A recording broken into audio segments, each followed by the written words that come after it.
Om Swastiastu. Perkenalkan, nama saya Ana Agung Istri Pratama Trismari dengan NIM 181303114. Pada kesempatan kali ini, saya akan membahas mengenai revisi tes awal percobaan analisis urin pada penderita diabetes. Adapun soal yang akan dibahas pada kesempatan kali ini yaitu sebanyak 15 soal. Kita langsung saja ke pembahasan. Soal 1, sebutkan minimal 3 komponen urin manusia. Pada keadaan normal, urin manusia mengandung berbagai komponen seperti ion Ca2+, Mg2+, iodium, klorida sebagai NaCl, urea, kreatinin, amonia, asam urat, sulfat, fosfat, oksalat, asam amino, vitamin, hormon, dan enzim. Selanjutnya, soal 2, sebutkan sifat-sifat fisik urin. Jawabannya, urin memiliki sifat berwarna bening muda dan bila dibiarkan akan menjadi keruh, yang mana warna kuning tergantung dari kepekatan, diet obat-obatan, dan sebagainya, serta memiliki bau yang khas. Air kemih bila dibiarkan terlalu lama maka akan berbau amoniak. Memiliki berat jenis yaitu 1,003 sampai 1,030 dan pH yang bersifat asam yaitu 6 dan juga bervariasi antara pH 4,9 sampai 8. Selanjutnya, soal 3, jelaskan perbedaan siklus urea dengan siklus nitrogen. Jawabannya, siklus urea adalah reaksi pengubahan amonia menjadi urea, sedangkan siklus nitrogen merupakan suatu proses perubahan senyawa yang mengandung unsur nitrogen yang kemudian berubah menjadi berbagai macam bentuk kimiawi lainnya. Selanjutnya, soal 4, jelaskan tahap-tahap siklus urea. Jawabannya, tahap yang pertama adalah sintesis karbomoil fosfat, yang mana kondensasi 1 mol masing-masing ion amonium, karbon dioksida, dan fosfat, yang mana berasal dari ATP, untuk membentuk karbamoil fosfat, dikatalis oleh karbamoil fosfat sintase. Enzim yang terdapat dalam mitokondria dari hati organisme ureotelik, 2 mol ATP yang dihidrolisis selama reaksi ini menyediakan tenaga penggerak untuk sintesis 2 ikatan kovalen ikatan amida dan ikatan campuran asam karboksilat asam fosfat anhidrida dari karbamoil fosfat.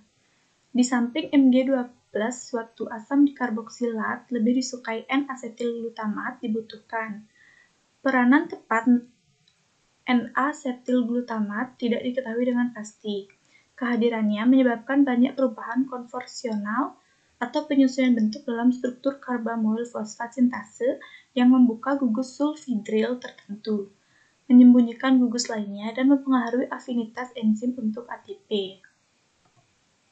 Tahap kedua yaitu sintesis citrulline, yang mana pemindahan gugus karbamoil dari karbamoil fosfat ke ortinin.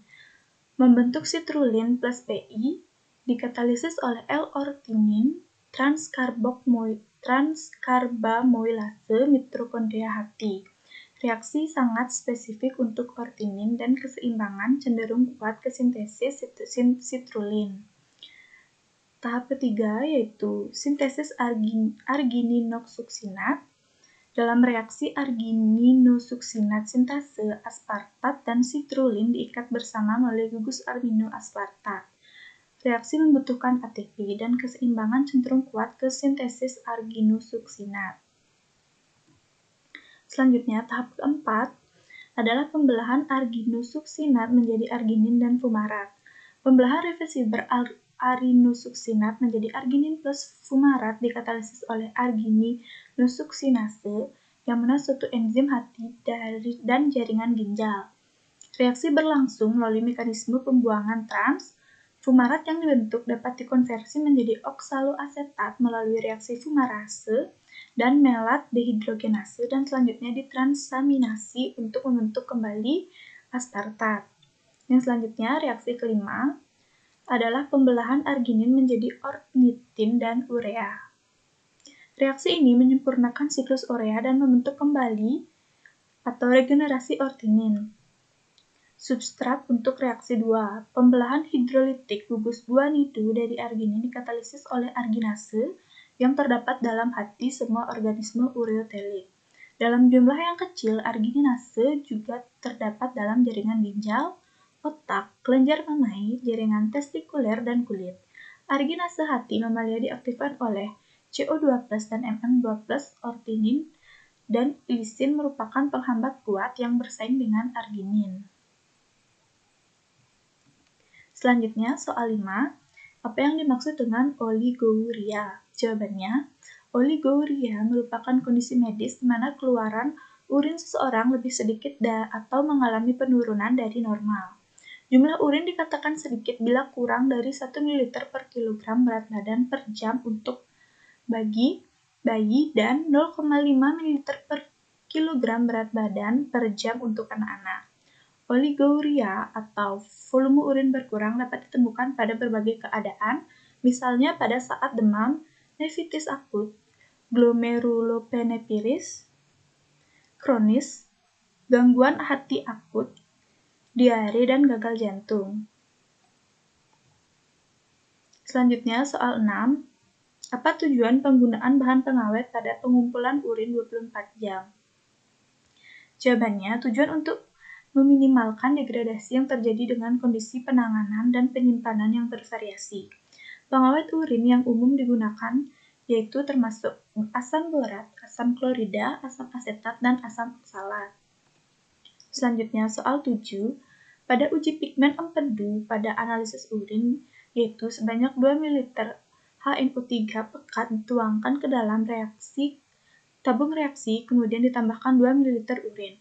Perubahan warna yang terjadi diamati. Jelaskan reaksi yang mungkin terjadi. Jawabannya, urin ditambahkan dengan larutan HNO3 pekat akan berubah menjadi warna cincin merah. Warna tersebut mengindikasikan adanya pigmen-pigmen empedu seperti bilirubin, bilivertin, urobilin, atau urobilinogen. Penambahan larutan HNO3 pekat bertujuan untuk mengkondensasi pigmen empedu yang terdapat dalam urin abnormal. Selanjutnya, soal 8. Pada uji koagulasi dilakukan dengan langkah sebanyak 5 ml urin dimasukkan ke dalam tabung reaksi, kemudian dididihkan. Endapan yang terbentuk adalah protein atau fosfat. Selanjutnya, ditambahkan 5 tetes asam asetat. Bila endapan tetap ada menandakan adanya protein, sebab fosfat akan larut dalam suasana asam. Tuliskan reaksi yang terjadi. Jawabannya, koagulasi disebabkan karena ion H+ dari CH3COH atau asam asetat terikat pada gugus negatif pada protein. Kation ion H+ dari asam asetat masuk ke dalam larutan akan mempengaruhi keseimbangan dan pengkutuban muatan dari molekul protein. Perubahan pengkutuban ini menyebabkan rusaknya konformasi struktur protein sehingga menyebabkan terganggunya stabilitas protein. Adapun reaksi dari uji koagulasi ini yaitu sebagai berikut. Selanjutnya, soal 9. Tuliskan reaksi yang terjadi pada uji Heller. Prinsip uji Heller adalah adanya lapisan endapan atau cincin yang terbentuk apabila protein bereaksi dengan asam nitrat pekat, yaitu pada reaksi Robert, asam nitrat, dan magnesium sulfat. Bila ditambahkan secara perlahan, adapun reaksi yang terjadi pada uji Heller yaitu antara urin dengan HNO3 pekat membentuk cincin akibat denaturasi protein oleh HNO3 pekat. Adapun reaksinya yaitu sebagai berikut.